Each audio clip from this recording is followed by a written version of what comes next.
atheism in general, if you're just an atheist and you're not taking part in debate, I think you don't necessarily have to justify what your do you position do with the problem?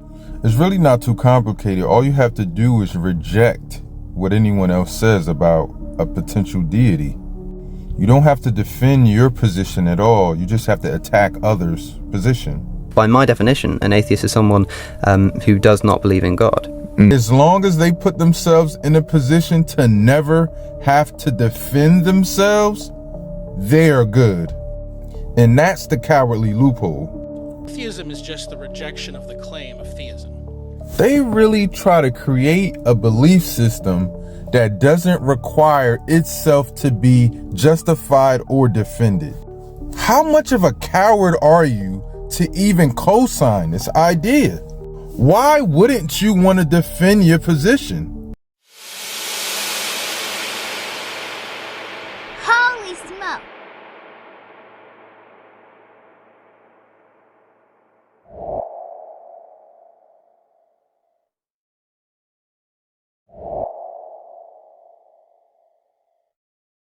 I can admit that I have used this loophole several times on several different occasions because I saw that it was a fundamental loophole I could use whenever I wanted. So for anyone who doesn't understand, atheism is not a worldview. At least that's what they would like us to believe. So because atheism isn't a worldview, they don't have to defend it. They don't have to defend their belief because it's not a worldview, according to them. Now, as someone who was an atheist for over a decade, I can tell you that that's cap. It's absolutely a worldview. The worldview just requires a lot of ambiguity. The worldview is really just anti-mainstream religion or anti-theism.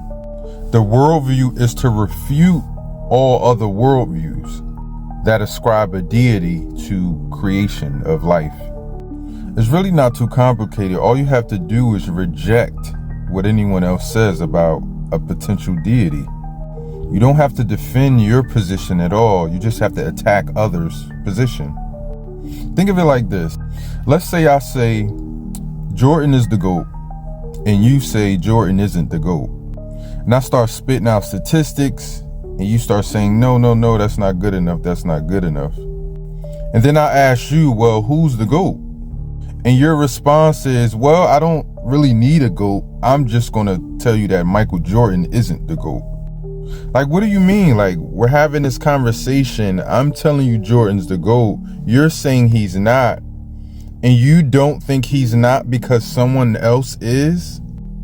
Now, of course, inadvertently, by saying Jordan isn't the GOAT, you're implying that someone else is. So now you're in a position to defend who you think the GOAT is. Same thing with atheists. When you say, oh, I don't believe in God, I don't believe God created the earth, I don't believe God created the universe, you are inadvertently saying someone else did or something else did. So now you're in a position to defend that.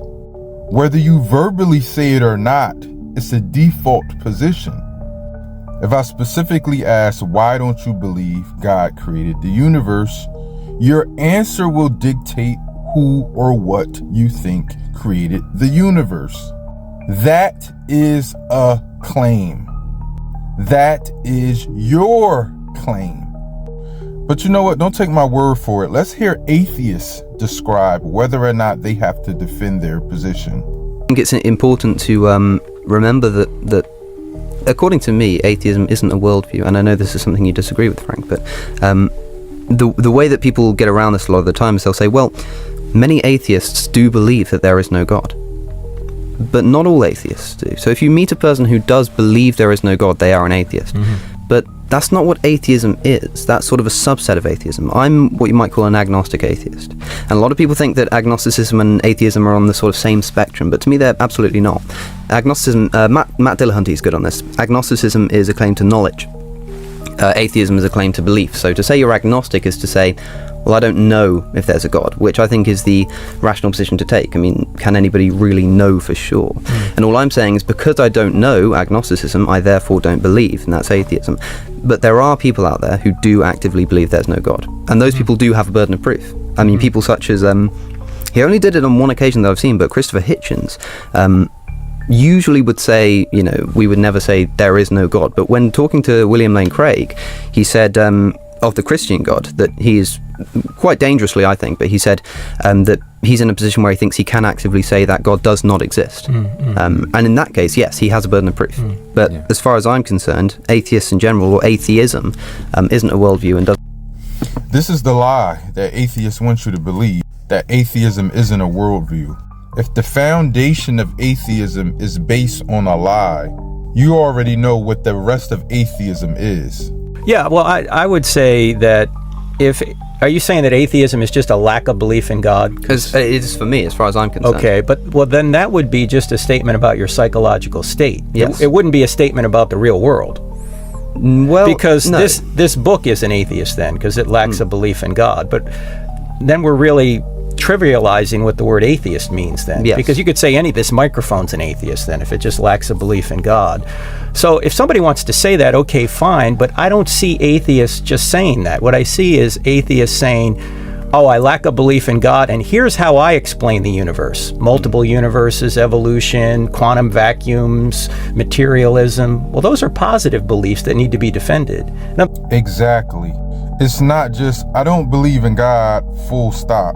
They don't believe in God because, and then you get to hear why they don't believe in God. And then you also get to hear what they do believe in. You just have to ask the right questions and listen. They'll tell you. in other words, you just can't say, I lack a belief in God and therefore I have no burden of proof to have a conversation about why reality is the way it is.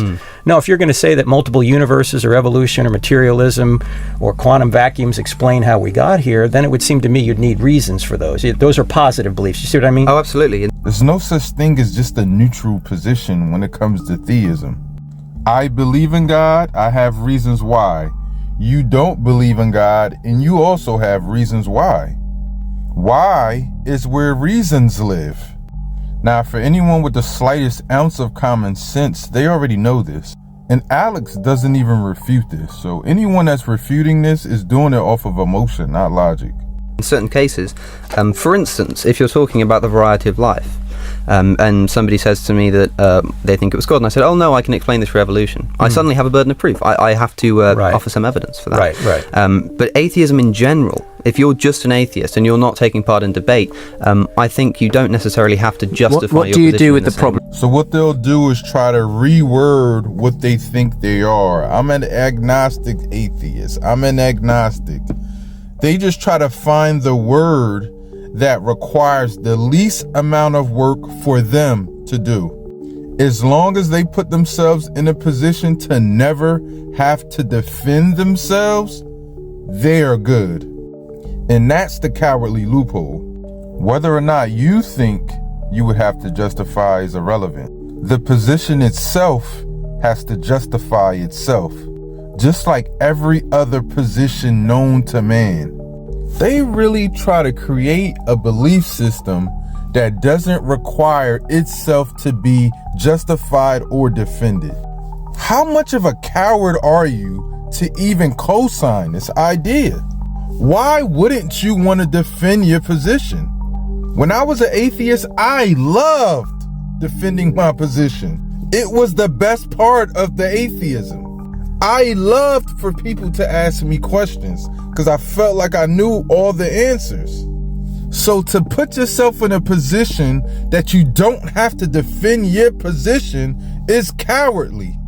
By my definition, an atheist is someone who does not believe in God. And so a book, sure, call it an atheist if you will. But then we wouldn't have any reason to converse about anything. If you're just saying you lack a belief in God and I don't have any burden of proof to explain reality or why reality is the way it is, then we're not really having a conversation, right? Well, No, we're not really having a conversation. All they're doing is attacking your belief. That's it. Attack, attack, attack. no but, yeah but, no but, yeah but. That's all they do to your belief. No but this, yeah but that, no but this. That's easy. My daughter is 7 years old. She can do that. You can have an IQ of 40 and do that. That's not indicative of anything. Two types of atheist speakers, you might say. The first is people who will have a burden of proof, who come out and there are two people trying to prove their opposing worldviews against each other. In the other case, there's somebody like me who, in the face of certain aspects of Christianity, I've found to be not particularly compelling or particularly... I'm trying not to use moral terms here, to be very careful. But and so what I will do, my mission isn't... He's very smart. My mission is not to come out and convert everyone to atheism. It's rather to say, well, here's a belief system that I don't agree with, and here's why. I'm then leaving it open. Perhaps if I'm debating with a Christian, I might say, well, this is why I think Christianity isn't true. Now, no, your mission isn't to convert everyone to atheism. Your mission is just to keep people away from Christianity. Your crosshairs are always aimed at Christianity. You've even said yourself you're okay with someone turning either atheist or Muslim. You said that. I'll go and do your own thing. Maybe you want to be a Muslim. Maybe you want to be an atheist like me. So your issue isn't really with theism. Your issue is with Christ Jesus. But I'll get into that more in another video. Let me ask you this, though. Let's just say that you say you think Christianity is false because of X, whatever that is, right? Sure. Aren't you implying that non-X then is true? Yes, you are absolutely saying non-X is right. See, this is the loophole playing itself out in real life. I can tell you you're wrong, but I don't have to tell you what's right. What? Your position is only attacking other people's position. Without that, you have nothing. You don't even have the gall to have your own position. You're a white blood cell. All you do is attack. You have no nutritional value outside of attacking. Not necessarily. Again, it's a very subtle distinction between believing there is no God and not believing there is a God. It sounds like the same thing. It sounds like we're being pedantic, but really, in all honesty, it is a semantic thing. It doesn't particularly matter because, for instance, what we're discussing today, the idea of evil proving or disproving God. I don't think it particularly matters how you're defining atheism or Christianity, because what we're trying to talk about is a particular concept. And so for this discussion, I might just be a skeptic, not necessarily an atheist, but I might just be somebody who you are trying to present a worldview to, and I'm just saying, well, let me criticize that and see if I can get some kind of response. You see what I mean? He just wants to criticize and attack. That's it. That's all they want to do. I want to criticize and attack without being criticized and attacked. It's such a lazy loophole, man. It does not require any effort or work outside of refuting someone else. This is a position lazy people would love to take. I would love to be able to critique everyone else without my own beliefs being critiqued. You're a coward.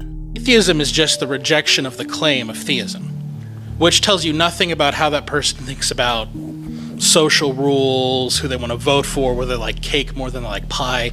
It's not a worldview. Atheism is simply saying God is not guilty of existing. It's not the same thing as saying God does not exist. Now, there are atheists who do that. They'd be called strong atheists, or what we call Gnostic atheists.